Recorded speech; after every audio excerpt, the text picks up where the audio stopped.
Sir మరోపక్క ఇటు పెద్ద పెద్ద యూనివర్సిటీలు వస్తున్నాయి. ఇప్పటికే ఎస్ఆర్ఎం కొన్ని యూనివర్సిటీలు కూడా రావడం జరిగింది. మరి కొన్ని కూడా రాబోతున్నాయి. ఈ 5 స్టార్ హోటల్స్ సంబంధించి ఇప్పటికే పెద్ద పెద్ద కంపెనీస్ వచ్చినాయి కానీ అందులో కూడా చంద్రబాబు నాయుడు గారు కొన్ని ఫిల్టర్ చేస్తున్నారు. అన్నిటికీ పర్మిషన్ ఇవ్వట్లేదని చెప్పి కూడా విన్నాం. ఇంత పెద్ద ఎత్తున పెట్టుబడులు తరగడానికి కారణం ఏంటంటారు? చంద్రబాబు నాయుడు ప్రణాళికే సూపర్ టాప్. అన్నీ 10 అంకి పెట్టుకున్నాడు. 10 యూనివర్సిటీలు ఏదో మామూలు సాదాసీదా అనాకాని యూనివర్సిటీలు కాదు, అంతర్జాతీయ స్థాయిలో ఉండే ప్రమాణాలు కలిగిన యూనివర్సిటీలు. ఇంకోటి కేంద్రం చట్ట సవరణ చేసింది. అమెరికాలో బ్రిటన్లో ఉండే యూనివర్సిటీ క్యాంపస్లు మన దగ్గర పెట్టచ్చు. మన రాష్ట్ర కేంద్ర ప్రభుత్వాల జోక్యం లేకుండా వాళ్ళ ఊర్లో వాళ్ళ దేశంలో ఎలా నడుపుతారో అది నడుపుకోవచ్చు. కేంబ్రిడ్జి, హార్వర్డ్, స్టాన్ఫోర్డ్, ఆక్స్ఫర్డ్ ఇవన్నీ యూనివర్సిటీలు మనకు రావచ్చు.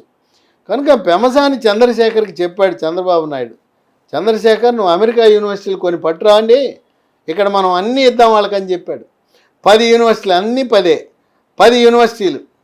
తర్వాత 10 ఇంటర్నేషనల్ స్కూళ్ళు, అంటే భారతదేశంలోని అత్యున్నత ప్రమాణాలతో నిర్వహించే స్కూళ్ళని, అనాకాని స్కూల్ కాదు. 10 యూనివర్సిటీలు, 10 స్కూళ్ళు. తర్వాత స్టార్ హోటల్స్, దేని పడితే దాన్ని తీసుకునే లేదు, ప్రమాణాలు కలిగిన 10 స్టార్ హోటల్స్.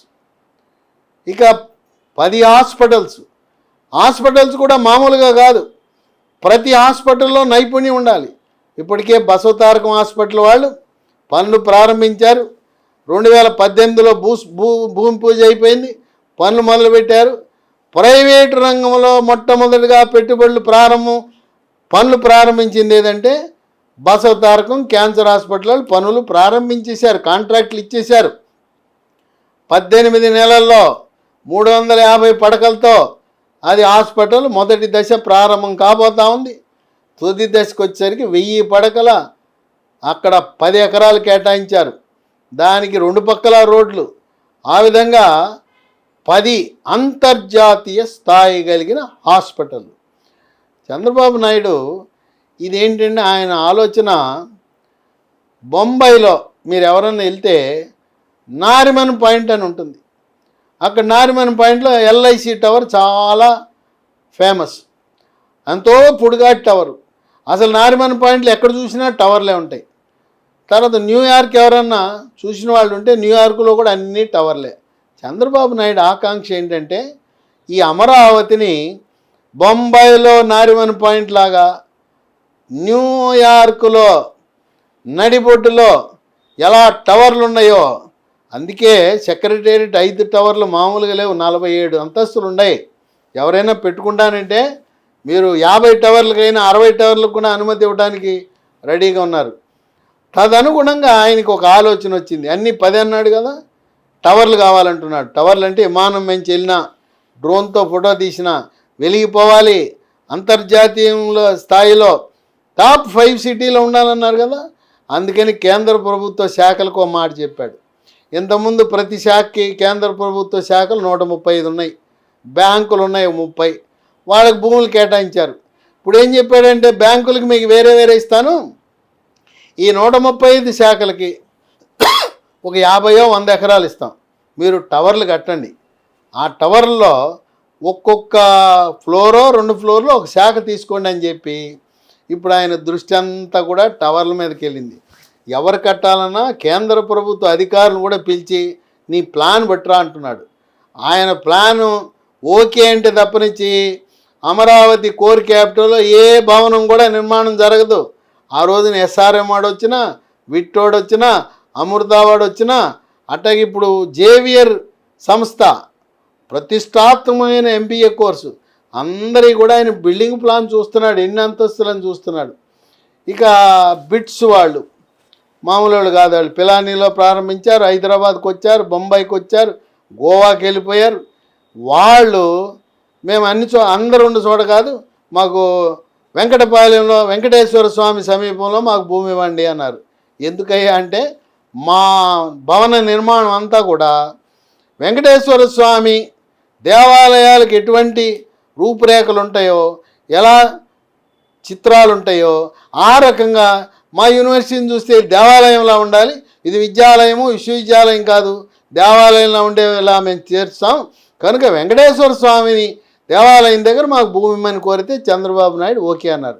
ఎవరు వచ్చినా ఎవరు పెట్టుబడి పెడతా అన్నా 9 నగరాలు ఉన్నాయి కదా, 9 నగరాల్లో వాడు ఐటీ సిటీ అయినా స్పోర్ట్స్ సిటీ అయినా ఏ సిటీ వాళ్ళైనా అక్కడ అనుమతి రావాలంటే చంద్రబాబు నాయుడుకి చూపించాలి. ఆయన అడ్డంగా కడితే ఒప్పుకొని అంటున్నాడు, నిలువుగా కట్టండి అంటున్నాడు. నిలువుగా కట్టండి, మోడర్న్ ఆర్కిటెక్చర్తో కట్టండి అంటున్నాడు. మళ్ళీ నార్మన్ ఫాస్టర్ మళ్ళీ రంగంలో దిగాడు. ఈ జగన్కేమో నచ్చలా, ఆయనకి ఎంత అనా కాని వాళ్ళు ఆర్కిటెక్ట్లు నచ్చుతారు. ఈ నార్మన్ ఫాస్టర్ గురించి ఏం తెలుసు జగన్కి? ఆయనకి ఏమైనా పరిపాలన అనుభవం ఉందా? నార్మన్ ఫాస్టర్ అనే ఆర్కిటెక్ట్లు వాళ్ళు ప్రపంచ స్థాయి ఖ్యాతి చెందిన వాళ్ళు. వాళ్ళ గురించి తెలవక వాళ్ళని తోలేశాడు జగన్మోహన్ రెడ్డి. జగన్మోహన్ రెడ్డి దీన్ని ఒక శ్మశానం కింద చేయాలని కోరాడు.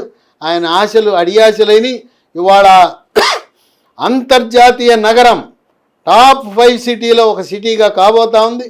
కనుక ప్రవాసాంధ్రులు కానీ ప్రవాస భారతీయులు కానీ ఇవాళ తెలంగాణలో అక్కడ రియల్ ఎస్టేట్ డమాల్ కుప్పకూలిపోయింది. ఇక వచ్చేయండి, మీరే కదా వెళ్ళింది, ఆంధ్ర ప్రాంతం నుంచే కదా తెలంగాణకి వెళ్ళారు, హైదరాబాద్కి వెళ్ళారు. ఎందుకు అక్కడ వచ్చేసి చక్కగా మీ ఊర్లోనే మీరు పెట్టుబడులు పెట్టుకోండి. అమరావతి కాదు, ఆంధ్రప్రదేశ్ రాష్ట్రంలో ఏ గ్రామం ఏ టౌన్కి వెళ్ళినా ఎకరాలలో పోయింది, గజాలకు వచ్చింది, గజాలలో పోయింది, అడుగులు భవిష్యత్తులో ఏదో అంగుళాల్లో కొలిచే పరిస్థితి ఉంది ఇక్కడ. అసలు 26 జిల్లాల్లో ఏ మూల కూడా రేట్లు పెరగని ఊరు లేదు, టౌన్ లేదు. కనుక పెట్టుబడులు ఇక్కడ పెట్టుకుంటే భూమి మీద పెట్టున్న పెట్టుబడి 2027 నవంబర్ నాటికి చూడండి అది 3 నుంచి 10 రెట్లు పెరుగుతుంది. అట్లాగే జగన్మోహన్ రెడ్డి పాలనలో కాంట్రాక్టర్లు మొత్తం వదిలేసిపోయారు. వాళ్ళలో విశ్వాసం పాదుకొల్పడానికి ఈ రోజున 7,000 కోట్ల రూపాయల బకాయిలను కాంట్రాక్టర్లకు చెల్లించి 15% మొబిలైజేషన్ అడ్వాన్సులు ఇచ్చి ఇప్పటికే రాజధానికి 5 లక్షల మంది శ్రామికులు. మన రాష్ట్రం తెలంగాణ సరిపోదు. ఇంతకుముందు మహబూబ్ నగర్ శ్రీకాకుళం అనుకునేవారు, ఇప్పుడు ఎక్కడి నుంచి వచ్చారు? జార్ఖండ్, బీహార్, ఉత్తరప్రదేశ్, పశ్చిమ బెంగాల్, ఒరిస్సా 5 రాష్ట్రాల నుంచి దిగిపోయారు. 5 లక్షల మంది ఎవరు? భవన నిర్మాణ కార్మికులు, ఎలక్ట్రీషియన్లు, ప్లంబర్లు అందరూ దిగిపోయారు. టెండర్లు ఫిబ్రవరి 15కి మొత్తం కంప్లీట్ అయిపోతాయి. ఇక రాత్రి అనక పగలనక పనులు జరుగుతుంటాయి. వర్షాకాలంలో కూడా బయట పనులు జరగవు కానీ లోపల పనులకి ఏం అంతరాయం ఉండదు. ఎట్టి పరిస్థితుల్లో కూడా 2027 నవంబరు దీపావళి నాటికి అమరావతి నగరం వెలుగులు వెదజిల్లాలనే దృఢ సంకల్పంతో ఆయన చంద్రబాబు నాయుడు పూర్తి బాధ్యతలను మంత్రి నారాయణకి ఇచ్చారు.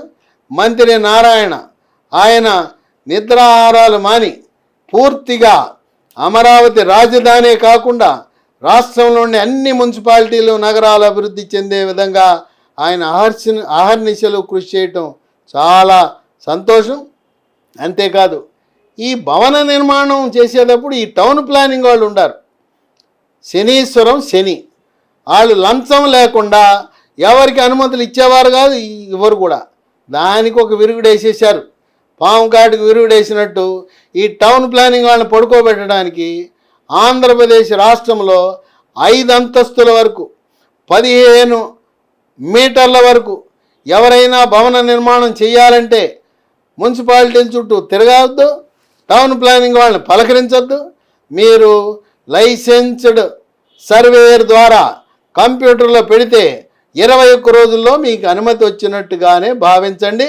కనుక అవినీతిని పూర్తిగా నిర్మూలించడం ద్వారా ఈ మొదన స్టెప్ టౌన్ ప్లానింగ్ ఎందుకు పెట్టారా అని ప్రజలు బాధపడుతున్న తరుణంలో ముఖ్యమంత్రి చంద్రబాబు, మంత్రి నారాయణ చక్కటి నిర్ణయం తీసుకుని ప్రజారంజకంగా భవన నిర్మాణాలు సాఫీగా జరగడానికి ఉచితముగా ఇసుక సరఫరా కూడా చక్కగా ఉపయోగపడే కార్యక్రమంగా ప్రజలు భావిస్తున్నారు. కనుక ఇటువంటి సందేహం లేకుండా ఆంధ్రప్రదేశ్ రాష్ట్రంలో కోర్ క్యాపిటల్ అమరావతి కాదు, చుట్టుపక్కల 50 కిలోమీటర్లు రింగ్ రోడ్ల చుట్టూ కాకుండా ఎక్కడైనా పెట్టుకోండి.